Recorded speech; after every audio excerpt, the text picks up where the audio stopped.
And joining us now, we have Dr. Heinz Gärtner from he's professor of political science at the University of Vienna. Thank you very much, sir, for joining us today. Good afternoon. Now, concerning this European Council meeting in Brussels, we have, well, quite a long list of items on the agenda. But I guess from here, from our vantage point here in Poland, we're very interested in these farmers' protests around Europe, but particularly here in Poland. And, European Union is going to have to make some tough decisions as to whether they need to water down the Green Deal to accommodate some of these protesting farmers. Do you think that is going to be discussed, and do you think any movement will be made on that during these next 2 days? Yes, the European Council has a lot on the agenda, but of course, first and foremost, there is the Ukraine issue, how to provide more military aid to Ukraine. But also we have the Gaza issue, and also the farmers issue is a case in point. And of course, the farmers protested in Europe because of the low customs coming from agricultural products from Ukraine, and that is going to be changed. So in order to avoid further protests, and of course we have the elections to the European Parliament, and this is an important issue as well. But of course, Ukraine and the military aid and what to do in the future will be first on the agenda. But it seems that, for understandable reasons, of course, the military aid and support to Ukraine is of utmost priority, and that has been emphasized all round. But the farmers' protests that obviously we've been covering this broadly here in Poland, but it has been happening across Europe. Dividing these two issues, especially in the run-up to the parliamentary elections, seems to be a little bit of a risky move. So if the farmers' protests are not dealt with effectively in the context of the Green Deal, surely in the long term, this is not a sensible move for the EU. What do you think? Of course, that's a little bit an organized hypocrisy. You have a double bind here. So both, to some extent, relate to the Ukraine issue. And as you correctly pointed out, they cannot be really separated in reality.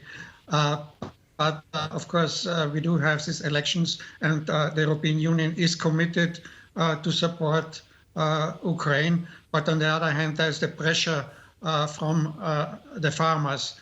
And of course, the Ukraine will not be really happy about these decisions, what the European Union is doing now because of the increasing customs of agricultural products.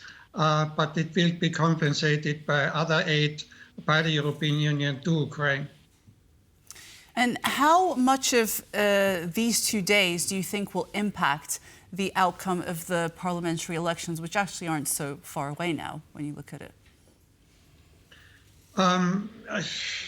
Yeah, of course, we do have now the European Council, and the European Council is different to the European Parliament. And of course, all the representatives of the individual member states, they will have their own election campaign in their own countries, and they will focus on their issues. And of course, the European Commission, to some extent, gives the priority for the European Union, and the individual representatives and candidates of the countries will not deviate very much from that.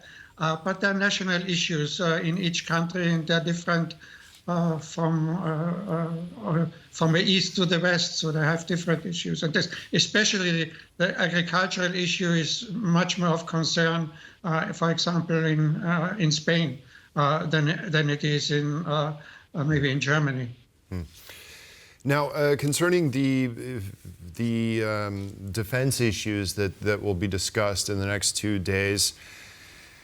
I guess the question would be how, in absence of the U.S., this spending bill for Ukraine is held up in the U.S. Congress, in the House of Representatives.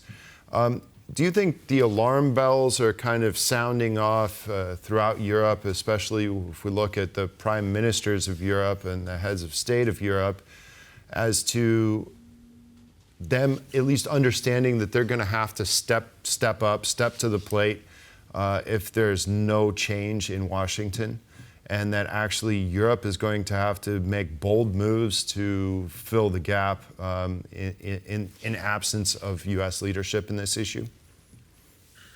First of all, the issue will remain, even so President Trump will not be elected as president. Of course, the American electorate, they're asking already for conditions for further aid to Ukraine. The issue will not disappear, even so Biden will be elected again. And the European Union, of course, have to come up with a plan B.